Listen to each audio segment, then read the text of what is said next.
Today's topic is delegation. First of all, we should know what is delegation. Delegation of authority merely means the granting of authority to subordinate. Delegation का मतलब होता है कुछ ऐसे अधिकार managers को, seniors को ऐसे अधिकार अपने जूनियर को देने होते हैं। क्या होता है कि जो सीनियर्स होते हैं वो अपने जूनियर्स को वो अधिकार दे देते हैं, वो अथॉरिटी दे देते हैं अपने सबॉर्डिनेट को जो उनके अंडर में वर्क करते हैं, to operate within prescribed limits. लेकिन एक लिमिट के अंदर कि आप अगर जूनियर हैं अपने मैनेजर से तो फिर आपको काम करने के लिए दी जाएगा। सारे काम मैनेजर खुद नहीं कर सकते, मैनेजर पूरे ऑर्गेनाइजेशन का काम खुद नहीं देख सकता। तो क्या करता है कि अपने अंडर में जो वर्क करने वाले लोग होते हैं उनको थोड़ा थोड़ा अलग अलग काम दे दिया जाता है। लेकिन अब हमने उन्हें कोई अधिकार अगर नहीं दिया है तो कोई उनकी बात नहीं मानेगा।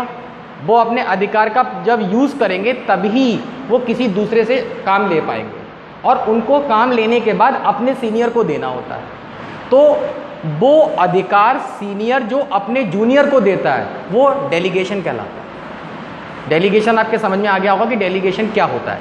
मैनेजर्स ऑफिसर्स को काम लेना होता है तो कुछ अधिकार एक लिमिट के अंदर, उस लिमिट तक जो अधिकार अपने जूनियर्स को दिए जाते हैं वो डेलीगेशन कहलाते हैं। ये डेलीगेशन जो आज पॉइंट है ये हमें पढ़ना है, ये डेलीगेशन का है।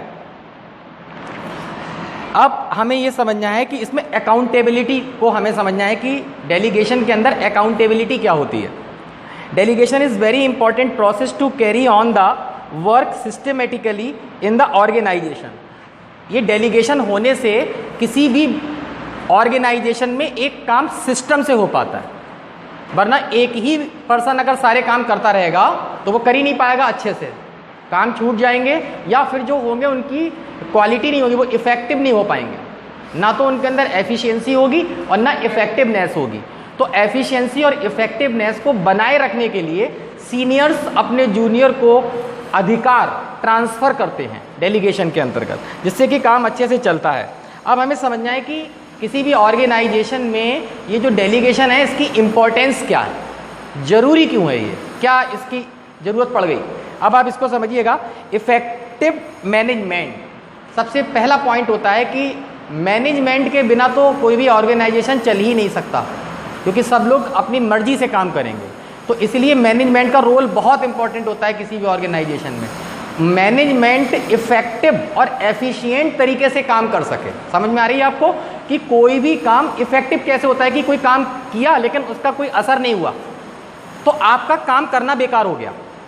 इसीलिए ये ज़्यादा ज़रूरी है कि जो ऑर्डर दिए जा रहे हैं वो अकॉर्डिंग टू वर्क दिए जा रहे हैं, ताकि वर्क की एफिशिएंसी बनी रहे और वो हम अपने अलग अलग जूनियर्स को अलग अलग काम देंगे। तो इसलिए मैनेजमेंट का काम अच्छे से हो पाए, इसके लिए ये ज़रूरी है कि डेलीगेशन ऑर्गेनाइजेशन के अंदर होना चाहिए। ये बहुत इंपॉर्टेंट टॉपिक है। नेक्स्ट बात आती है एम्प्लॉयज़ डेवलपमेंट। अगर एक ही जूनियर को बहुत सारा हमने काम दे दिया तो वो काम नहीं कर पाएगा, कभी उसको कोई काम करना होगा, कभी कोई काम करना होगा। दूसरी एक बात क्या है कि अगर वो बहुत ज़्यादा ऑनेस्ट भी है अपने वर्क के लिए तो बहुत काम करने से क्या होगा, काम की क्वालिटी डिफेक्टिव हो जाएगी। तो काम की क्वालिटी डिफेक्टिव ना हो, इफ़ेक्टिव रहे। तो हर इंसान के अंदर एक सीमा होती है काम करने की। दूसरी बात, उसका स्पेशलाइजेशन एक ही फील्ड में होगा, हर जगह वो बहुत एबिलिटी नहीं होगी उसके अंदर, दूसरी चीज़ों में कम एबिलिटी होगी, एक चीज़ में ज़्यादा एबिलिटी होगी।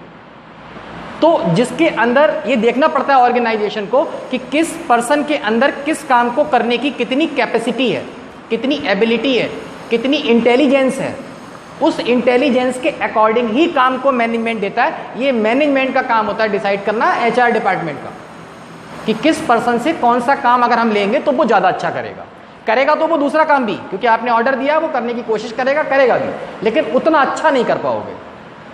फॉर एग्जाम्पल, अगर एक कॉमर्स का स्टूडेंट है, उससे हम कॉमर्स से रिलेटेड अगर काम कराएंगे तो वो अच्छा करेगा बच्चों।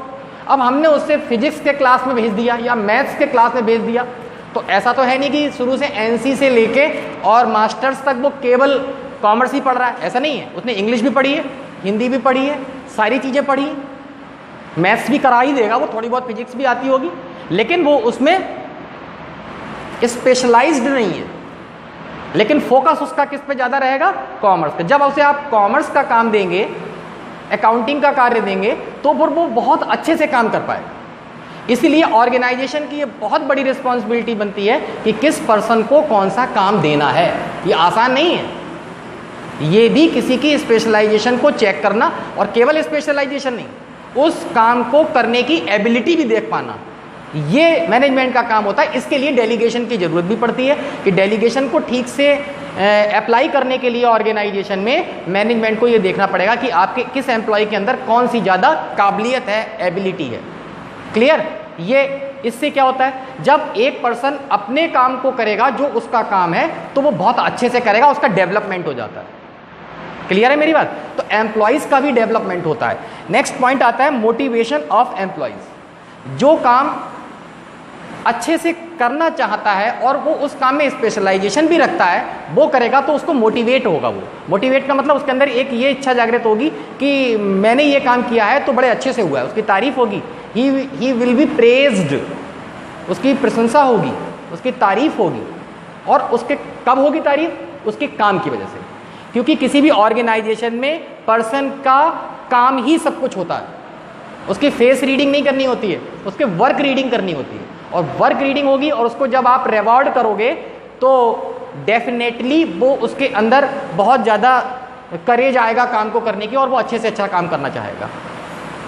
तो आपको ऐसे सोचना है कि if you are running an organisation, at that time you will have to choose the right person for the right work. Clear? आपको एक बिजनेसमैन की तरह से आपको सोचना है। नेक्स्ट पॉइंट आता है मोटिवेशन ऑफ एम्प्लॉयज। ये तो मैंने बता दिया। नेक्स्ट पॉइंट है फैसिलिटीज ऑर्गेनाइजेशनल ग्रोथ। और जब सब लोग अपना अपना अच्छा काम करेंगे तो डेफिनेटली पूरे ऑर्गेनाइजेशन का भी ऑनर बढ़ेगा और उसके प्रॉफिट्स भी बढ़ेंगे, उसकी गुडविल मार्केट में अच्छी बनेगी। तो हर पॉइंट पे वर्क करना होता है किसी ऑर्गेनाइजेशन को रन करने के लिए। नेक्स्ट पॉइंट आता है basis of management hierarchy. Delegation establishes superior subordinate relationship which is the base of hierarchy of managers. आपका सीनियर जूनियर से कैसे बात करता है और जूनियर सीनियर से कैसे बात करते हैं। ऐसा नहीं है कोई जूनियर है तो उसकी अपनी इज्जत नहीं है या फिर उसका अपना रिस्पेक्ट नहीं है। हर एक का अपना रिस्पेक्ट होता है। जूनियर्स का भी रिस्पेक्ट है और सीनियर्स का भी रिस्पेक्ट है। दोनों एक दूसरे का रिस्पेक्ट करते हुए काम करेंगे, ऑर्गेनाइजेशन का एटमॉस्फेयर अच्छा रहता है। I can take the example of teacher and student. Teachers have special responsibility towards the student. On the other hand और on the contrary, student should have the respect towards the teacher. Clear? दोनों लोग एक दूसरे के लिए mutual होते हैं। किसी भी ऑर्गेनाइजेशन में employees management employees, senior junior and junior, senior and senior, सारे रिलेशनशिप बहुत अच्छे से हो पाते हैं अगर हम डेलीगेशन का यूज करते हैं। इसलिए डेलीगेशन इंपॉर्टेंट हुआ। नेक्स्ट पॉइंट आता है better condition. In delegation, systematically responsibility and authority is divided and employees are made available for non-completion of task. कौन सा काम पूरा नहीं हुआ है ये पता लग पाएगा, क्योंकि हमने आपको एक काम दे दिया, आपको एक काम दे दिया, सबको अलग अलग काम दे दिए। अब हम जब रिपोर्ट लेंगे तो आपको जो काम दिया उसी की बात पूछेंगे ना आपसे, तो हमें ये पता लग जाएगा कि हमने जिन जिन लोगों को जो काम दिए थे उन काम में से कितने लोगों ने अपना काम पूरा कर रखा है और किसका काम अभी पूरा होना बाकी है। तभी तो पता लग पाएगा। और हमने कह दिया आप लोग ये काम कर लेना, अब हमें ये मालूम ही नहीं पड़ेगा कि कौन काम करके लाया है और कौन काम करके नहीं लाया है। अब हमने सबको अलग अलग, हाथ आप दिखाइए आपका काम क्या है, आपका काम क्या है। सब लोगों का काम अलग अलग हम तभी ले पाएंगे जब हम डेलीगेशन का यूज करेंगे। क्लियर है मेरी बात? ये बात समझ में आ रही है? नेक्स्ट आता है reduces the work load of managers. Managers का काम का जो लोड होता है वो कम हो जाता है, क्योंकि हमने काम को डिवाइड कर दिया।